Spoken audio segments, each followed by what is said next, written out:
আসসালামু আলাইকুম ভিউয়ার্স, আজকে চলে এসেছি আরও একটা নতুন ভিডিও নিয়ে। তো আজকের ভিডিওটা নতুন একটি টপিক নিয়ে। তো আশা করি আপনারা সবাই ভালো আছেন, আর আজকের ভিডিওটা খুবই ইম্পর্টেন্ট, পুরাটাই দেখতে থাকুন। তো আজকের ভিডিওটা হচ্ছে, কালকে আপনাদের প্রচুর বৃষ্টি হয়েছিল কালকে আর আজকে আমাদের এই এলাকাতে। তো বৃষ্টির পানি কিন্তু, অতিরিক্ত বৃষ্টির পানি কিন্তু কোনো অ্যাকুয়ারিয়াম বা কোনো মাছের জন্যই ভালো না। তো আমরা কালকে বা আজকে পর্যন্ত বৃষ্টি হওয়ার পরে করণীয় কি কি সেগুলো আমরা আজকে দেখব। তো ভিডিওটা দেখতে থাকুন। সর্বপ্রথমে আমাদের সাইফোনের মাধ্যমে 50% পানি চেঞ্জ করে নিতে হবে। অবশ্যই বৃষ্টি পড়ার পরের দিন বা বৃষ্টি পড়ার পরপরই পানি চেঞ্জ করতে পারলে আরো ভালো হয়। তো পানি চেঞ্জ করার আগে আমাদের প্রথমে ফিল্টারগুলো সম্পূর্ণভাবে আলাদা করে নিতে হবে। ফিল্টারগুলো আলাদা করার পরে পানি সাইফোন বা অন্য কিছুর মাধ্যমে 50% চেঞ্জ করে নিতে হবে।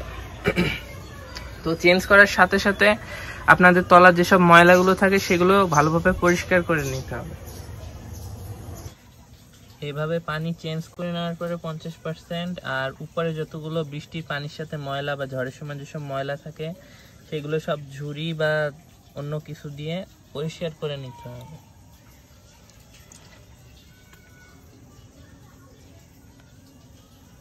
তো আপনারা দেখতেই পাচ্ছেন যে এভাবে আমি প্রতিবার বৃষ্টির সময় বা এমনি পানি চেঞ্জ করার সময় এভাবে আমি পানি চেঞ্জ করি।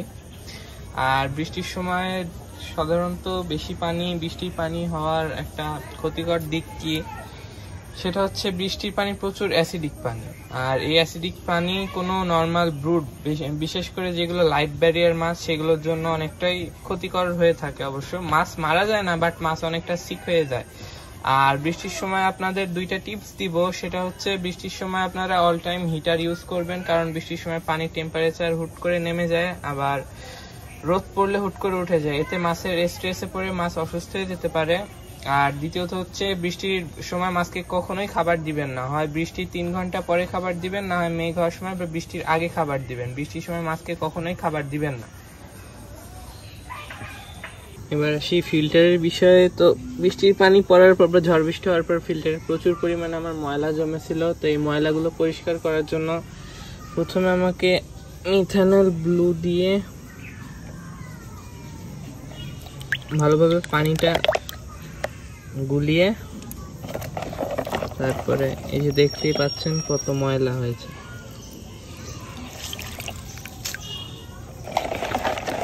এভাবে পরিষ্কার করে নিতে হবে একে একে ফিল্টারগুলো। পানি এবং ফিল্টার সম্পূর্ণ রেডি হয়ে যাওয়ার পরে তারপরে আমরা হচ্ছে পানিতে কিছু মেডিসিন মিশিয়ে সেটা অ্যাড করব। প্রথমত আমার এখানে 350 লিটার পানি আছে, তার জন্য আমি জাস্ট অল্প, বেশি না, 2 চামচ মতো হচ্ছে রক সল্ট বা ওই যে দেশি সাদা যেটা মোটা দানাদার লবণ বলে, আয়রন মুক্ত, ওইটা ইউজ করব। তারপরে 5 ড্রপ হচ্ছে মালাসাইড গ্রিন ইউজ করব।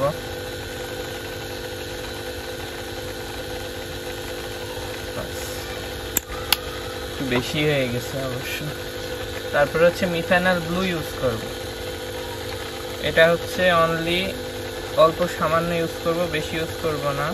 চাইলে আপনারা এটা অল্প একটু বেশি ইউজ করতেও পারেন। তো আমার ট্যাঙ্কে ছিল ইউজ করা, তো এখন আমি বেশি ইউজ করব না, জাস্ট অল্প একটুখানি অ্যাড করে দিই।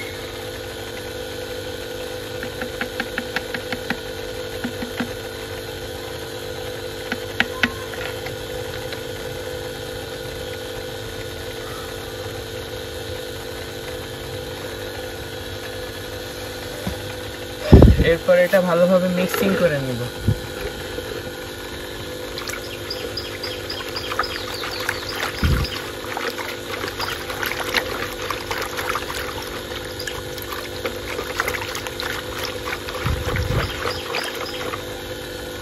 ভালোভাবে মিক্স করার পর দেন এটা পানিতে একবারে অ্যাড করে দিব।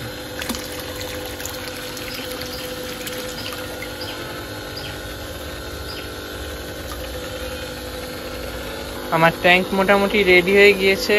আর কালকে সকালে, আজকে মেডিসিন দিয়ে কালকে সকালের মধ্যে আমার ট্যাঙ্ক একদম পারফেক্ট হয়ে যাবে।